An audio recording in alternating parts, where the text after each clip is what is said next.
Oke, bismillahirrahmanirrahim. Assalamualaikum warahmatullahi wabarakatuh. Waalaikumsalam warahmatullahi wabarakatuh.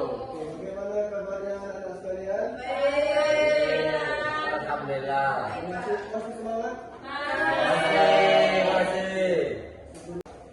Oke, baiklah anak sekalian, sebelum kita memulai pembelajaran kita pada hari ini, sebenarnya kita berdoa semoga kegiatan pembelajaran kita hari ini diberikan kemudahan dan kelancaran oleh Allah Subhanahu wa taala. Minta tolong kepada ketua kelas, kepada Fajar untuk memimpin doa. Untuk memulai pembelajaran pada pagi hari ini, mari kita berdoa. Berdoa mulai. Berdoa selesai. Bapak akan mengabsen terlebih dahulu. Fajar Tinaga. Oke. Kristiani Juliarti. Dea Ayu Permata. Matamu. Lilis Permatasari.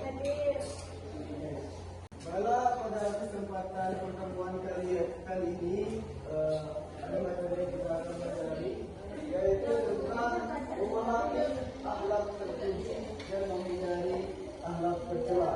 Ya, sebelumnya Bapak merasa bangga karena bisa memberikan materi di depan anak-anak semua yang merupakan calon-calon penerus bangsa. Dan insya Allah akan menjadi pemimpin di masa yang akan datang. Jadi materi kita hari ini yaitu memahami akhlak terpuji dan menghindari akhlak tercela. Oke, sebelumnya ada yang tahu apa itu akhlak terpuji? Apa tadi? Akhlak yang baik. Oke, akhlak yang baik. Oke, sebelum kita lebih lanjut, kita memahami dulu apa itu akhlak. Oke.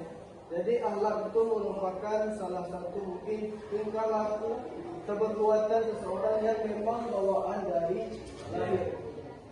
Memang dari asalnya sudah seperti itu, jadi bawaan. Jadi akhlak itu ada dua macam. Yang pertama akhlak mahmudah dan akhlak mazmumah. Oke.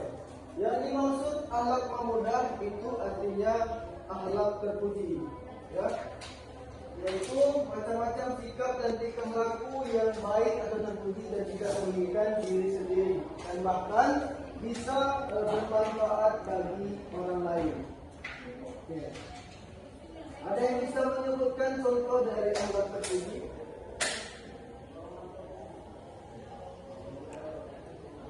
Oke, silakan kepada Kristiani.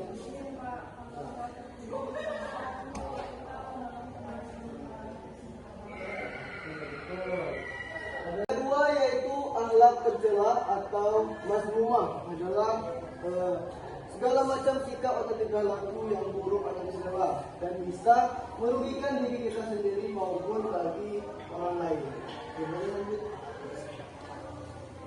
Oke, di sini ada beberapa manfaat dari akhlak terpuji. Yang pertama yaitu menjadi pelindung dalam kehidupan sehingga manusia tidak akan berbuat dosa. Yang kedua, membangun hubungan yang positif dan konstruktif dengan orang lain. Yang ketiga, menjadi contoh inspiratif bagi orang lain untuk melakukan tindakan yang baik. Kemudian yang keempat, mendapatkan kedudukan tertinggi di akhirat. Yang kelima, timbangan akhlak baik. Dan yang terakhir yaitu dicintai oleh Rasulullah SAW. Oke, yang pertama, menjadi pelindung dalam kehidupan. Artinya di sini ketika kita mempunyai akhlak terpuji, itu memang ada bawaan tersendiri dari kita. Contoh, kalau misalnya kita terbiasa membaca Al-Quran, ketika sewaktu-waktu kita berhenti membaca Al-Quran, mungkin terasa ada yang kurang. Begitupun dengan akhlak terpuji tersebut. Dan juga mencegah dari berbuat dosa. Artinya di sini ketika kita rajin baca Quran, itu mungkin terpikir dari kita, percuma saya membaca Quran, cuma maksiat tetap saya lakukan. Jadi bisa menjadi benteng utama bagi diri kita sendiri. Yang kedua, yaitu membangun hubungan positif dan konstruktif dengan orang lain. Tentu, ketika kita berinteraksi dengan orang lain, ketika kita mempunyai akhlak terpuji dan orang merasa senang kepada diri kita, tentu saja akan membentuk sebuah hubungan interaksi sosial yang baik. Dan kita mudah misalnya untuk meminta tolong atau meminta bantuan kepada teman-teman kita. Yang ketiga, menjadi contoh inspiratif bagi orang lain untuk melakukan tindakan yang baik. Contohnya kita seperti pernah melihat di video-video TikTok, video-video sosial kemanusiaan yang membantu orang lain. Bukankah pada saat kita nonton itu kita merasa termotivasi untuk menjadi bagian atau menjadi seorang yang berbuat baik tersebut. Dan selanjutnya yaitu dampak negatif dari akhlak tercela. Pertama, dari pergaulan. Remaja yang terlibat dalam perilaku negatif dapat mengalami isolasi sosial, kehilangan teman-teman dan merusak hubungan dengan keluarga. Pergaulan merupakan salah satu faktor yang bisa mempengaruhi akhlak tersebut. Karena ketika kita berkumpul dengan orang-orang yang berada di sekitar kita, otomatis kita akan pelan-pelan mengikuti kebiasaan yang mereka lakukan. Contohnya, kalau kita sering berkumpul dengan orang yang sering mengaji, mungkin kita akan ikut nanti sering juga membaca Al-Quran dan mengaji. Sebaliknya, jika kita berkumpul dengan orang-orang yang biasa melakukan kegiatan-kegiatan yang tidak bermanfaat dan itu melenceng dari agama Allah, itu juga akan mempengaruhi kita untuk mengikuti kegiatan yang mereka lakukan. Jadi baik-baiklah dalam memilih pergaulan dan pertemanan. Kedua, kesehatan. Sifat pemarah atau ghadab dapat mengakibatkan tekanan darah tinggi seperti gangguan tidur, gangguan pernapasan, sakit kepala, stroke dan depresi. Salah satu contoh akhlak tercela yaitu apa? Sering begadang ya, terus sering minum minuman yang beralkohol. Nah, hal tersebut juga mempengaruhi dari kesehatan orang tersebut. Yang ketiga, hubungan dengan Allah. Seseorang yang memiliki akhlak buruk akan mendapatkan sedikit kesulitan dari Allah. Artinya, akhlak tercela ini kan merupakan akhlak yang dibenci oleh Allah SWT. Akhlak yang dilarang oleh Allah SWT. Berarti ketika kita membuat suatu perlakuan yang di luar yang diperintahkan oleh Allah SWT, maka Allah akan marah kepada kita. Sehingga ketika kita berdoa mungkin agak sulit untuk dikabulkan. Yang keempat, kehidupan sosial. Akhlak yang buruk dapat merusak keharmonisan keluarga dan masyarakat. Tentu, akhlak ini mempengaruhi perilaku kita ketika berada di masyarakat atau lingkungan sekitar. Ketika kita mungkin di dalam suatu lingkungan itu dikenal sebagai orang yang suka tawuran atau minum minuman beralkohol, maka masyarakat mungkin agak segan atau gimana untuk berinteraksi dengan kita. Oke, yang kelima yaitu kejahatan. Orang yang marah tidak dapat berpikir secara rasional sehingga dapat menjadi sumber kejahatan kriminal. Perhatikan di depan, bukankah sering terjadi di sekitar kita? Ada yang bisa menyebutkan? Gambar yang pertama, Aurat. Terus gambar yang kedua, gambar yang ketiga, ini termasuk kepada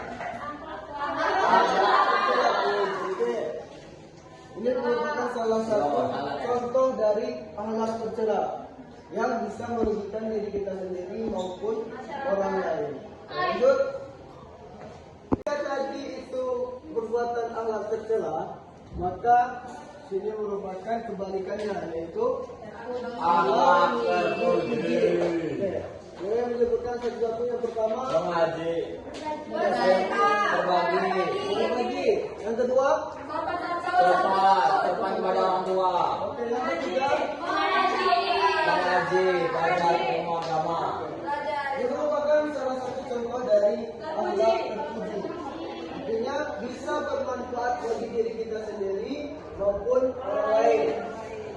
Oke, contoh, ketika kita berbagi kepada orang lain, itu bisa jadi apa yang kita berikan meskipun tidak besar, itu mungkin sangat dibutuhkan oleh orang lain. Dengan secara tidak langsung kita bisa membantu orang tersebut. Yang kedua, balasan bagi kita, yaitu yang pertama mendapatkan pahala dari Allah Subhanahu wa Ta'ala.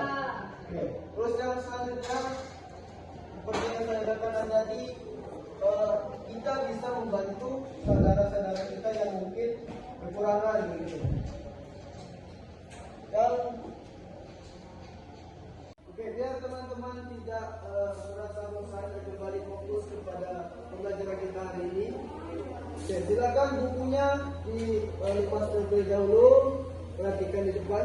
Jadi ada namanya belajar tepuk ya. Tepuk satu itu satu kali.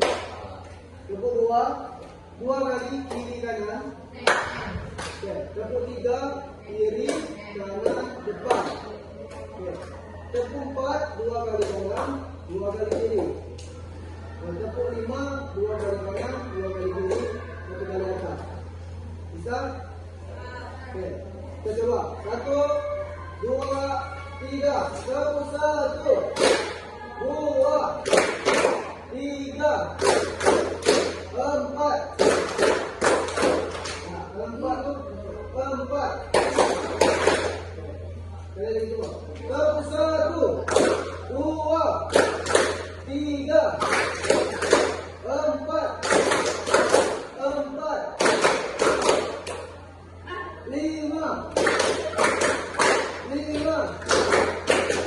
Tepuk lima tiga kali.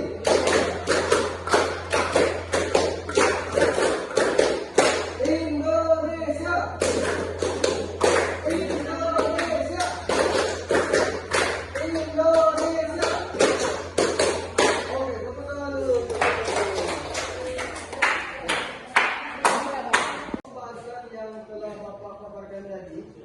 Sekarang Bapak beri tolong kepada teman-teman sekalian untuk menyebutkan kembali apa yang telah kita pelajari hari ini. Pertama, yaitu manfaat dari akhlak terpuji.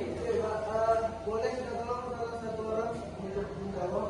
Saya Kak izin menjawab. Oke, silakan Yola. Manfaat akhlak terpuji itu ada 6. Yang satu, menjadi pelindung dalam kehidupan sehingga manusia tidak akan berbuat dosa. Yang kedua, membangun hubungan yang positif dan konstruktif dengan orang lain. Yang ketiga, menjadi contoh inspiratif bagi orang lain untuk melakukan tindakan yang baik. Yang keempat, mendapatkan kedudukan tertinggi di akhirat. Yang kelima, timbangan akhlak baik. Yang keenam, dicintai oleh Rasulullah SAW. Terima kasih kepada Yola yang telah menjawab pertanyaan dari Bapak. Kita beri aplaus untuk semuanya. Pertanyaan kedua yaitu apa dampak negatif dari akhlak tercela? Siapa yang bisa menjawab? Pak, izin menjawab. Oke, silakan Fajar. Dampak negatif itu ada 5. Yang pertama, pergaulan. Remaja yang tidak dalam perilaku negatif dapat mengalami isolasi sosial. Yang kedua, kesehatan. Sifat pemarah atau godap dapat mengakibatkan tekanan darah tinggi. Yang ketiga, hubungan dengan Allah. Seorang yang memiliki akhlak buruk akan mendapatkan sedikit kesulitan dari Allah. Yang keempat, kehidupan sosial. Akhlak yang buruk dapat merusak keharmonisan keluarga dan masyarakat. Yang kelima, kejahatan. Orang yang marah tidak dapat berpikir secara rasional sehingga dapat menjadi sumber kejahatan kriminal. Betul sekali apa yang dikatakan oleh teman kalian tadi. Selamat tepuk tangan untuk pelajar yang belajar.